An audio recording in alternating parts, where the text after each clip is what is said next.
saya pernah ada pengalaman bawa tamu dari Jawa Barat mau ke Baganapi, dari ujung Tanjung ke Baganapi, satu mobil dengan saya. Dia tanya begini, Pak, kan nengok, mohon maaf, kanan kiri rumah itu kan somak semua, ya kan? Dia nanya ke saya gini, Pak, itu rumput-rumput itu boleh nggak dibeli ya? Boleh nggak dibeli ya? Saya bilang, jangankan dibeli, Pak, itu Bapak ambil, terus Bapak mungkin dikasih uang karena udah bersih. Saya bilang gitu. Nah, kira-kira dia tanya gitu itu ada apa? Coba, kira-kira dia tanya ke saya itu, Pak, rumput itu boleh dibeli nggak? Kira-kira ada apa dengan benak dia itu?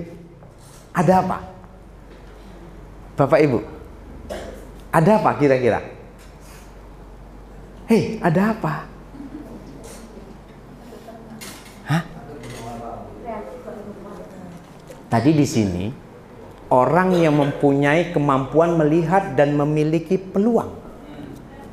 Dia tanya rumput itu boleh dibeli, itu kira-kira ada apa? Ada kemampuan. Iya, ada kemampuan. Ada apa lagi? Yuk, ada apa? Siapa yang bisa jawab, saya kasih jeruk. Ayo. Ada kemampuan. Ada apa? Ah, ini dia. Siapa yang bisa jawab, saya kasih jeruk. Jeruknya di sini. Ada apa? Ada apa? Kemauan, Pak. Ada kemauan. Udah 2 kali jawab ya? Kasih apa aja Pak Tengku? Kasih lengkeng. Ya. Ada apa? Ada peluang usaha. Iya, ada peluang usaha. Di benak dia itu peluang. Saya kasih jeruk. Itu lengkeng aja. Si jeruk. Nah. Kasih ya, Pak. Iya. Nanti bagi kawannya ya. Nah, ada peluang. Apa peluang yang dia lihat? Rumput. Bagi kita yang setiap hari di sini itu nggak jadi peluang. Kenapa? Tidak memiliki kemampuan untuk melihat itu. Iya. Nah itu. Tapi dia yang baru datang, ada rumput banyak di sekitar pekarangan rumah masing-masing, dia langsung peluangnya muncul. Wih, itu. Mungkin dia gitu. Wih, itu. Kok nggak dimanfaatkan? Padahal itu peluang. Bagi dia, kita nggak mampu melihat itu peluang atau bukan. Nah, jadi kita sebagai wirausahawan harus mampu melihat peluang. Sehingga peluang itu bisa menghasilkan penghasilan bagi kita. Nah, jadi bagaimana cara bisa melihat peluang seperti itu? Itu perlunya pengalaman. Itu perlunya tadi kata Pak Tomiri punya kelompok. Itu perlunya ada jejaring kerja dan komunikasi dengan yang lain. Sehingga peluang itu nampak. Pada waktu itu saya tersinggung loh Bapak Ibu sekalian. Tersinggung di kampung saya dibilang gitu. Ya, tersinggung. Terus dia ngomong yang keduanya, ada nggak Pak gudang yang bisa disewa di sini? Saya belum tanya itu rumput untuk apa. Ya, ada saya bilang. Baru saya tanya, sebetulnya untuk apa sih Pak? Itu Pak, kalau kita olah jadi pupuk katanya. Kalau kita olah jadi pupuk, itu uang Pak. Kami di Jawa Barat itu kayak gitu beli. Artinya kalau dia buat pupuk organik di sini, penghasilannya lebih besar ketimbang di Jawa Barat. Di Jawa Barat bahannya beli, dia di sini, kita di sini enggak. Tetapi kita peluang itu nggak pernah kita tangkap. Kenapa? Kita nggak punya keahlian. Tak tahu. Ya, padahal itu duit. Itu baru rumputnya, belum lagi lahan pekarangannya kalau diolah. Udah duit semua. Seharusnya kalau kita lihat sumber daya alam kita nggak harus miskin loh. Ya nggak harus miskin. Kita harus bangkit. Karena potensinya luar biasa. Loh ini Bu Ratnasari Dewi bisa panen seledri.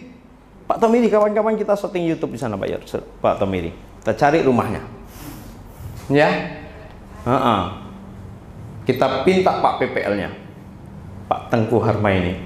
Shooting kita di sana Pak, biar dilihat oleh orang sedunia. Kita potensinya luar biasa, tapi gak dipublikasikan, ya gak ada apa-apanya sekarang ini. Orang gak tahu. Ini kita buat pacebook, Pacebook kan? Ya kan tulisannya Pacebook. Ya. Halo guys, ini saya sedang apa? Kalau bisa kita alihkan bagaimana produktif. Halo guys, saya sedang ini loh. Siapa mau silakan. Nah, jadi orang bisa tertarik begitu. Ya. Saya pernah loh Pak, mohon maaf, dari HP saya itu dalam waktu 1 jam untungnya 15 juta. HP saya setengah 1 jam untungnya 15 juta. Pernah saya dipeseni orang benih padi dari Indragiri Hulu, telepon saya, Pak bisa nggak, ada nggak benih padi di sana Pak jenis ini, kami butuh sekian ton. Saya bilang, tunggu Pak setengah jam, saya informasikan. Saya telepon teman saya yang punya benih padi, Pak masih ada benih padinya? Masih. Berapa harganya? Sekian. Saya jual sekian Pak ya? Ya nggak apa-apa. Saya telepon, ada Pak, harganya sekian. Selisih harganya kan untuk kita sah loh. Lo udah bilang, nanti sekian loh saya jual. Ya nggak apa-apa. Apa kata yang di sana? Pak kirim nomor rekening. Dan kirim bibit benih itu besok. 1 jam saya untung 15 juta. Ya. Itu dimanfaatkan media sosial itu. Ya. Jangan gara-gara itu kita tumpur tiap bulan ngisi paket. Bayar. Iya kan? Kalau bisa HP kita itu yang mengisi paketnya HP kita juga. Itu baru. Ya. Oke. Nah, itu tadi yang saya katakan, bagaimana kita cerdas dalam melihat peluang. Jangan temennya jualan ini samping rumah kita, laris ya, yuk kita jualan juga, sama semua jualannya. Itu nggak pintar melihat peluang. Iya tak? Akhirnya semua nggak laku katanya diguna-guna yang sana. Jadi salah sangka, iya kan? Ini saya nggak laku gara-gara itu pakai dukun itu, lah fitnah. Ya padahal kita nggak cerdas melihat peluang. Itu. Nah, ingat kalau kita melayani itu, ingat, the customer is king. Pembeli adalah raja. Jadi kita harus bagaimana seperti melayani raja. Oke. Nyok, ini kayaknya tadi udah oleh Pak Tomiri, ya. Berwirausaha itu mendorong pertumbuhan ekonomi dan pembukaan lapangan pekerjaan. Jadi kalau bisa Bapak Ibu sekalian, kerjaan kita itu kita sendiri yang menciptakan. Berarti kita harus punya apa? Harus punya keahlian. Ya, keahlian nggak perlu banyak-banyak. Satu aja, tapi kalau kita kembangkan dan itu memang bagus, itu menjadi peluang usaha. Ya, itu kalau bisa. Kebetulan mohon maaf, saya juga guru sejak tahun 1992 sampai hari ini. Saya ngajar kewirausahaan, ya, di sekolah. Jadi kewirausahaan di sekolah itu saya kaitkan dengan ini, dengan IT. Udah banyak mereka yang jualan, ya. Nah itu. Nah, kemudian meningkatkan kreativitas dan inovasi. Tadi saya ingat Ibu Ratna Sari Dewi jualan seledri. Ada teman saya jualan seledri itu nggak dicabut, diketi di kilo dijual, enggak. Pakai polybagnya pop mie, bungkus pop mie, styrofoam. Jadi satu itu diisi 1 bibit, 1 bibit dia beranak, udah banyak, baru dijual 15.000. Jadi orang beli itu lebih tertarik, ada seledri cap pop mie. Iya tak? Bagus ketimbang polybag hitam Pak. Ini kita leles itu apa? Nyari, ya, lingkungan bersih. Nah kemudian orang itu beli nggak harus masukkan kulkas lagi kan? Dirawat lagi masih bisa tumbuh. Itu kan berarti inovasi. Jadi awet. 1 bungkus seledri itu isinya kan ribuan kan Bu? Kalau nggak percaya hitung. Siapa bisa ngitung kecil-kecil gini? Ya, 1 bungkus seledri itu 1 RT kalau nanam seledri semua cukup. Itu enaknya. Harganya berapa sekilo Bu? Sekilo kalau sekarang diambil pasang 40. 40.000 sekilo. 40.000. Kalau kita panennya 100 kilo atau 10 kilo aja 400.000. Iya kan? Umurnya berapa? Kalau perawatan yang bagus bisa 9 bulan. 9 bulan, maksudnya lamanya ya. Sampai bisa dijual hanya sekian bulan kan? Ya, yang dijual itu 9 bulan. Iya. Bisa panennya. Nah, tapi kalau kita nanamnya berjenjang kan bisa panen setiap minggu. Iya. Kalau 14 bedeng panjang 10 meter kalau bisa tiap hari, Pak. Malah tiap hari. Artinya kita kan nggak udah mikir kerjaan di luar kan? Itu petani saya. Satu kali panen cabai 500 kilo, Pak. Kali 60.000. Berapa duitnya? 2 hari sekali panen. 2 hari sekali panen. Kalau kali 60, kalau kalinya 10.000. Nah, jangan itu dulu pikirkan. Iya lah, Pak. Nah, itu gunanya kita. Bentar Bu Ratna Sari Dewi. Itu gunanya kita punya jejaring kerja tadi. Petani cabai kita tanya di Aceh bulan berapa nanam, tanya di Indrapura bulan berapa nanam. Kalau sana nanam, sini nggak usah, supaya panennya nggak sama. Makanya mereka semua punya grup petani cabai se-Indonesia. Itu gunanya itu loh. Jadi jangan takut 10.000 Bu. Iya. Memang pernah. Ya, ini sekarang lagi mahal cabai kan? 500 kilo per 2 hari Bu. Cabai. Itu setengah ton berarti kan? Itu pedes semua loh Pak cabainya. Nggak ada yang manis. Jadi rasa cabai hari ini, harga cabai hari ini sepedas harganya. Itu Pak Tomiri buat YouTube-nya seperti itu. Ya, luar biasa. Nah, jadi maksud saya peluang itu banyak sekitar kita. Tapi bagaimana kita bisa kreatif dan inovatif. Ya, nah itu. Kemudian peningkatan kualitas kompetensi. Saya ini penyuluh loh. Saya hari ini lagi nanam melon 1.700 batang. Untuk pribadi saya 1.700 batang. Insya Allah tanggal 25 nanti panen. Kalau Bapak Ibu mau datang ke saya silahkan. Cicipi gratis, Mbak pulang bayar. Ya, iya. Nanti saya umumkan di media sosial. Itu, ya. Alhamdulillah sekarang udah besar-besar, seneng pokoknya. Tujuan saya meningkatkan kompetensi supaya saya paham bagaimana budidaya melon dan bisa saya tularkan ke petani lain. Begitu. Alhamdulillah berhasil. Alhamdulillah. 11 hari lagi panen. Ya, target saya 3 ton. 1.700 batang. Kemudian mengurangi ketidakpastian. Mengurangi ketidakpastian. Ada mohon maaf, mau kemana Pak? Jalan-jalan. Itu kan ketidakpastian. Kalau bisa mohon maaf, kita setiap hari kalau bisa menghasilkan, apa istilah sekarang? Cuan. Ya, setiap hari. Kalau bisa. Ya.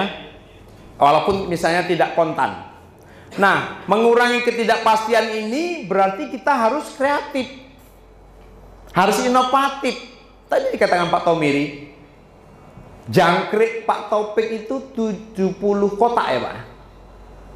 70 kotak. Satu kotak bisa berapa puluh kilo Pak kemarin? 16 kilo satu kotak. Telurnya 1 kilo 300.000. 1 kilo 300.000 telurnya. Nah itu. Artinya dia hanya di dalam rumahnya ternak jangkrik tapi uangnya banyak. Itu luar biasa, inovatif berarti. Karena dia nggak mau orang banyak buat, dia buat. Dia nyeleneh istilahnya. Yang lain nggak buat tapi bagaimana dia membuat. Itu luar biasa. Kemudian meningkatkan kesejahteraan masyarakat. Ya, meningkatkan kesejahteraan masyarakat. Jadi kalau kita sudah punya kreativitas dan inovasi, berarti kita termasuk masyarakat dan kita pasti meningkat kesejahteraannya. Ya. Oke. Saya mau tanya dulu. Pak Ihsan Padilah yang mana? Oh iya, apa usahanya? Usahanya apa? Steam motor. Steam motor mobil. Dorsmer. Oh, Dorsmer. Iya, di mana? Di Lamongan. Berarti di pekarangan rumah. Iya, sehari berapa mobil? Nggak menentu sih Pak. Iya, rata-rata. Tapi hampir setiap hari ada orang nyuci ya. Bapak berdoa aja jalan becek, hujan terus ya. Jadi banyak orang nyuci mobil. Nah, yang penting sekarang Pak Isan ya. Yang penting adalah servisnya. Servisnya, kemudian kualitas kerjanya. Cuci mobil kan banyak. Kalau kita memang servis, kemudian kita kualitas kerjanya bagus, pasti orang nyuci ke kita. Pasti. Ya, jadi itu yang penting. Makanya tadi saya katakan the customer is king. Pembeli adalah raja. Konsumen itu raja. Jadi bagaimana dia puas? Ya, kita aja mohon maaf kalau sedang perjalanan, kita makan siang di mana? Oh, sanalah yang bagus. Sana yang bersih. Kamar mandinya bagus. Nah, dari servis dia mendatangkan rezeki, ya, karena rezeki itu nggak pernah tertukar. Ingat ya, bisa kami coba nyuci nanti pulang dari sini. Dengan senang hati. Nah, ini nggak usah lah ya, biar cepet. Ini Bapak Ibu sekalian, itu sekali panen. Berkebun cabai satu orang, tapi berapa orang yang terserap tenaga kerjanya? Ya kan Pak Bu? Yang tanam cabai satu orang, tapi berapa orang tenaga kerja yang terserap? Kan banyak. Itu upah manen 1 kilo 2.500. Kalau cabai besar. Cabai kecil berapa Pak Tomiri? 6.000 1 kilo. Upahnya saja. Kalau kita dapat 10 kilo 60.000, 20 kilo 120 sehari. Ya udah UMR itu. Gara-gara satu orang yang kreatif, tapi bisa membawa orang lain. Ini wirausaha. Ya, pokoknya kita jangan mikirkan lah bawa ijazah, pakai map, pakai permohonan ke salah satu dinas misalnya. Nggak usah lah. Kalau kita kreatif, nggak usah harus ke sana. Ya kan? Ijazah itu kan bukan, mohon maaf, ijazah itu tidak menjamin ilmu yang kita miliki. Betul kan? Saya ijazahnya S2. Ya. Nah, tidak menjamin ilmu yang kita miliki. Nah itu. Makanya kalau di luar negeri, ijazah dengan sertifikat keahlian, mana yang lebih penting? Sertifikat keahlian. Ijazahnya S3 tapi nggak punya keahlian, sama aja. Ya, mohon maaf. Tapi kalau bisa ijazah ada, keahlian ada, itu luar biasa. Ya makanya kita sekarang ada kurikulum merdeka, sesuai bakat dan minat peserta didiknya. Nggak dipaksa semua harus bisa matematika. Satu kelas itu. Itu bagus kurikulum merdeka itu. Ya, luar biasa. Nah, ini contoh Bapak Ibu sekalian, ini juga anak kecil. Udah diajari wirausaha. Panen terong. Terong ini biasanya suka-sukaan ibu-ibu. Karena kalau ada panen raya terong itu, ibu-ibu lama selfie-nya di terong itu. Ya. Nah, mohon maaf ya. Nah, ini Bapak Ibu. Apa itu? Apa itu? Tas Dari kemasan bekas. Mohon maaf, tas saya mana? Mana tas saya Pak Tomiri? Nah itu, tengokkan tas saya. Itu kemasan bekas.